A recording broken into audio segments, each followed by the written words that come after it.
Overall budget, I think, was something like 6,000 guineas to get this one out there. And they get the tractor gearbox from a Fordson tractor. They get a Ford V8 petrol engine from a car, put it in the back. They do all these things to try and keep the cost down. What they do though is they put really thick armour on the front of that vehicle and a 303 machine gun in most of them. Two-man crew, one guy in the turret, commander, he's got to sit on the floor to operate the radio.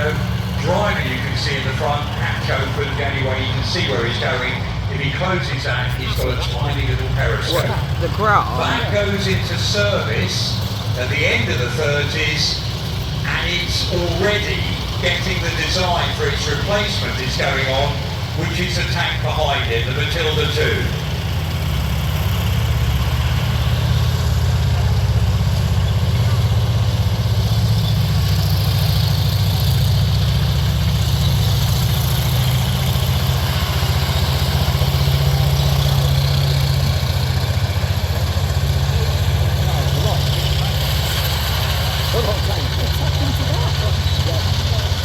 That one's enormous, isn't it?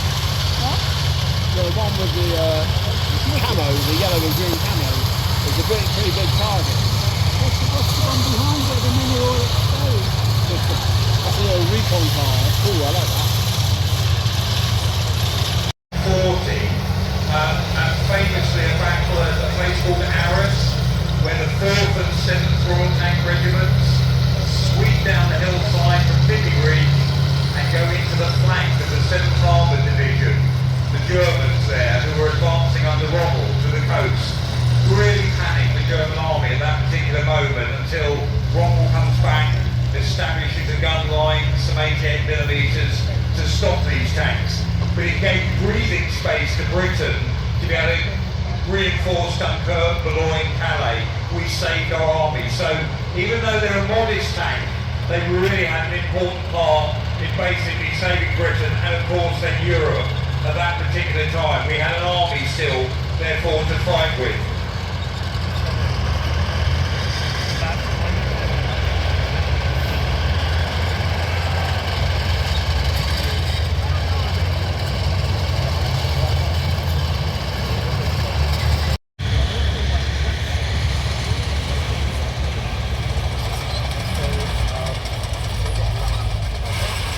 We dropped making the Matilda 1, the very small one. We carried on making Matilda 2, but the emphasis from 1940, Churchill says, carry on making the tanks in the factory you've got now, but our main effort, of course, went on fighter planes and bombers to get back to Germany.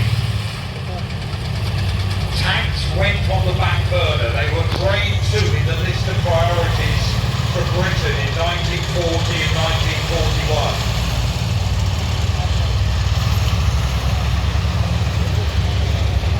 Top turret out in America.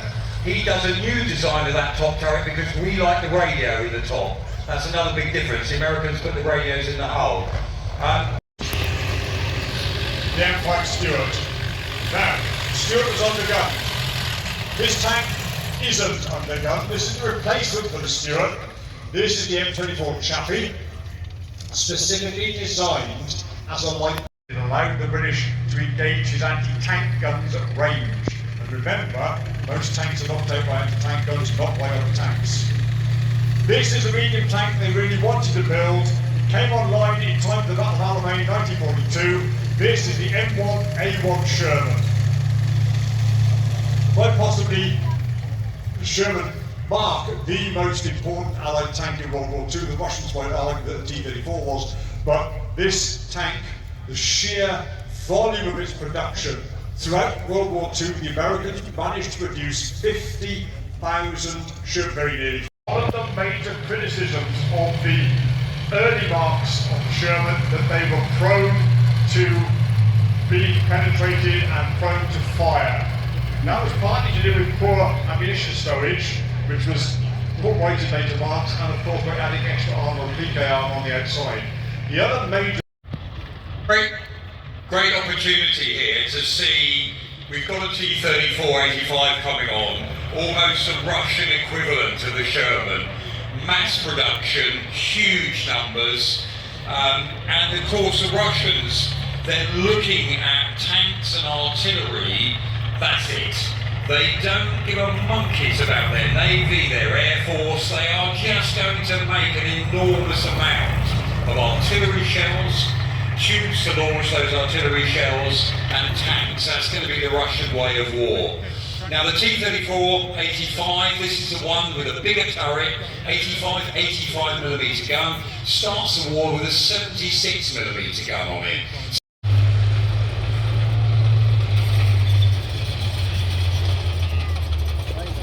Now, just like with the Tiger I, there's the HWA, the German Weapons Office. They get two companies to bid for the production. Krupp, the arms manufacturer, makes the turret, nothing to do with the designers, that way they design their own one. Henschel and Ferdinand Porsche's consortium, or his company, both put in bids. Porsche, he's got the ear of Hitler, but most of his military designs in World War II, apart from the Kugelwagen and mainly the Schrittwagen, are pretty useless because he overspecs and complicates things. He wants this vehicle to be petrol-electric drive. They've already had trouble with that with the Tiger I, doesn't work for them, and Germans are really wary about that. These copper electric motors haven't got that much to help the Germans win the war. And you've probably read, you know, a lot of people say probably more of these were destroyed by their own crews because they broke down than ever were knocked out by the enemy in combat. Now, one thing we can uniquely do here now today at the Tank Museum is show you Tiger, there's Tiger II, Royal Tiger sometimes, King Tiger as it was called, and there's our famous Tiger 131, the earlier model, and there they are coming in the arena together. And I'll shut up just for a moment so you can listen to those and see them go by.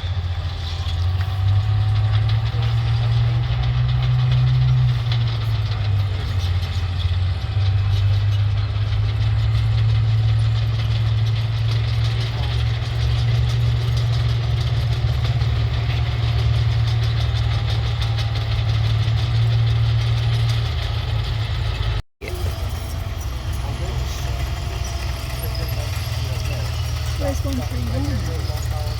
Next. One in the middle. Yeah. So if you just think there, Panzer III first started designed for the German military way back in 1934. They have an issue, the Germans, building these tanks, getting the technology right. They're only just coming into service. They reckon the German military says we'll be ready in about 42, 43, hit the jumps gun. And so they're going into combat. This one is there, just the scale. But the problem is once you're building at scale, have we got an engine? Have we got components that can really deal with that sort of weight? So again, you'll have heard with Tiger 1s and certainly Tiger 2s as well, lots of early trouble with seals, with transmissions, with gearboxes, trying to cope with that extra weight there. But a really impressive lineup of the generational difference there of the early war, what the Germans were fighting with in 41, 42, then later in 42, the very first time the one comes out to see service out. A lot are going to be replacements by the very nature of the casualty list that they racked up. But here they come with some light armour support.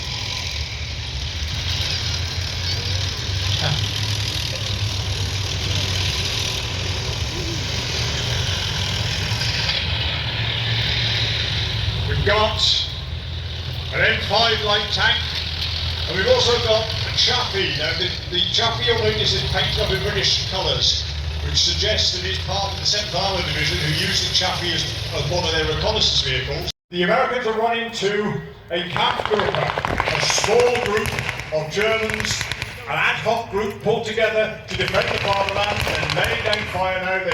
But I can assure you, ladies and gentlemen, this will not be a rout. This will be a calculated withdrawal. They know this land. This is their land. They've spied this out already. They know where they can withdraw to. There's going to be no panic here.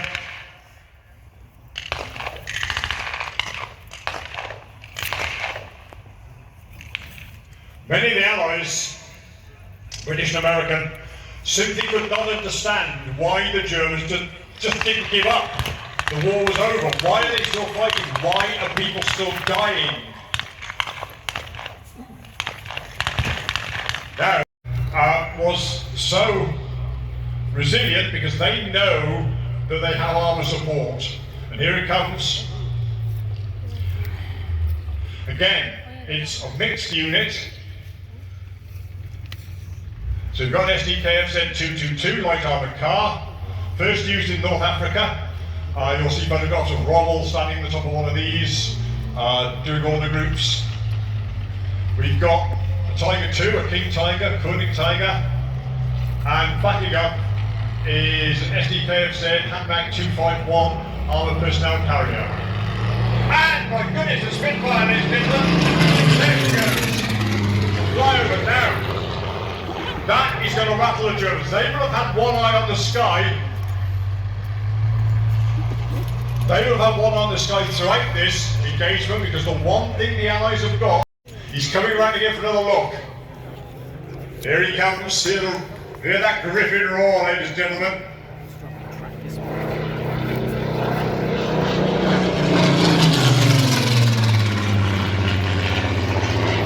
That would still be enough. They don't know it's a fucking reconnaissance, but I do.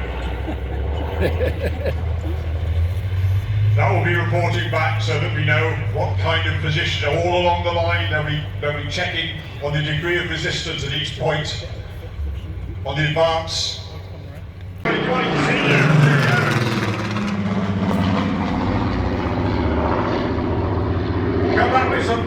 Come back with some typhoons. There's a good shot.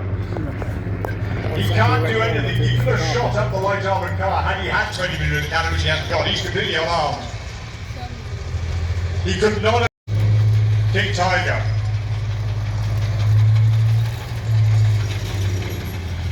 But it's fear of Allied air superiority which haunts the Germans. Hence, you'll notice the camouflage on the light armoured vehicles. That's primarily to protect them from above. And you see an airplane, and it's silver. It's an American airplane. If you look up in the sky and you see an airplane and it's not there, it's a German airplane. So they had this very kind of ironic view. From their point of view, it meant that they were in constant threat from these. Not so much the reconnaissance Spitfire gave them a fright, but it was on a British Typhoon pilot wrote in his memoirs that under his wings he had the same firepower as a broadside of a light cruiser. So even our King Tiger tank here would be severely rattled by that kind of. Now at the moment, the Germans are dominating the battlefield. The American light armour has withdrawn. Almost certainly, they're on the radio. Where are the fighter bombers? We need fighter bombers in. These are Americans. They're going to be wanting Thunderbolts. Get some Thunderbolts up here quickly.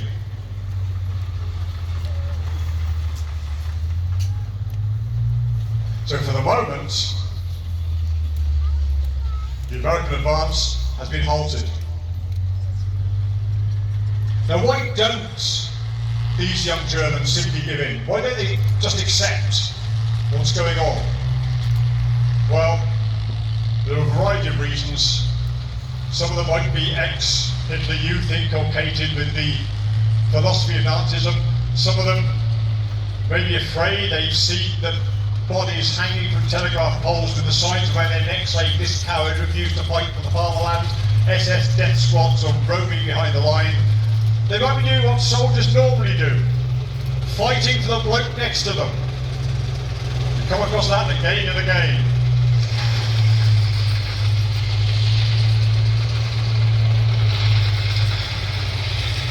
Now the Germans at the moment have halted the advance, but the 29th aren't giving up. They didn't give up on Omaha Beach. They didn't give up in the Battle of the Hedgerows of Bocage. The siege of, as we say today, from their 251. I was right in my assumption they were Panzer Grenadiers. They've got more sophisticated uniforms. They've got the camouflage smock of the Panzer Grenadiers, but in particular, they've got armoured transport. Most Wehrmacht soldiers wore the kind of 19th century field grey uniform that the standard German soldier did. They walked into combat. These guys are the dominators now. Here they go.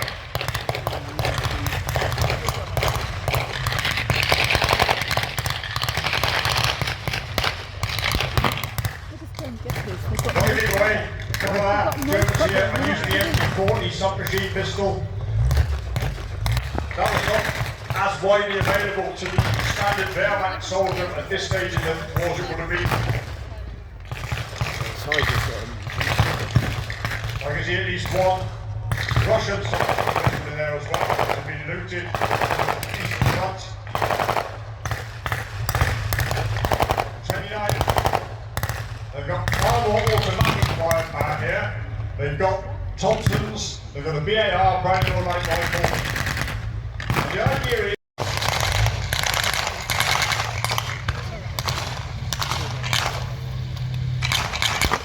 King Tiger's tracking that Sherman. there we go, we've got the 222 firing on what looks like some heavy support. It's then for A1 coming in Sherman.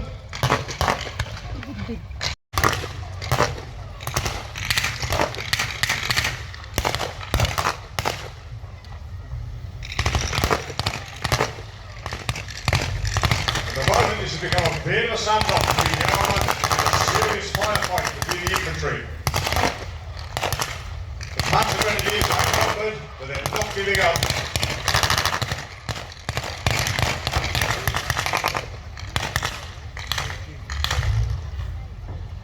The King Tiger is being bracketed now. We've got 2 Shermans, we've got a couple of 75 on the chassis, we've got the 37 coming in for the In trouble.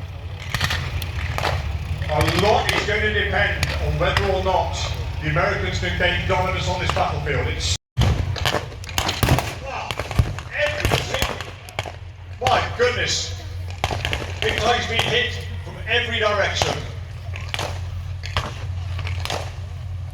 It may not have been brewed.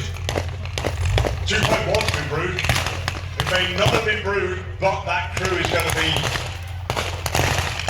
at best, severely rattled, but worse, injured by the incoming fire. Fighting on the village. This is it. Going in grenades, submachine guns, and there we are, ladies and gentlemen. The Panzer Grenadiers at last have decided that this is an impossible battle to win.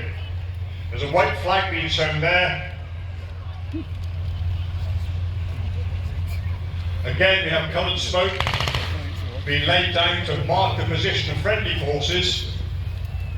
That could well have added to the lack of morale or collapse of the morale of the Panzer Grenadiers.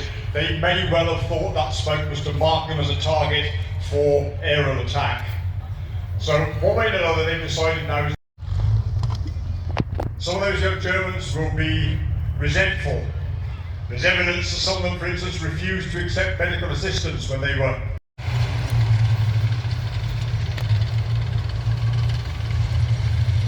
Well, I say American vehicles. There's at least one Canadian in that GMC.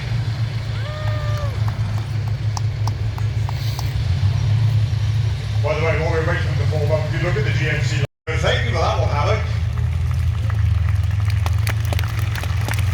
Falling up now. A bit of a victory parade.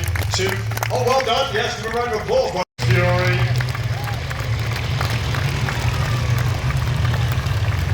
You can Alec, the A1. We're on the Jeep there, the reconnaissance Jeep. And the Deuce to half, the GMC truck. Let's take the back there, you see the magic you.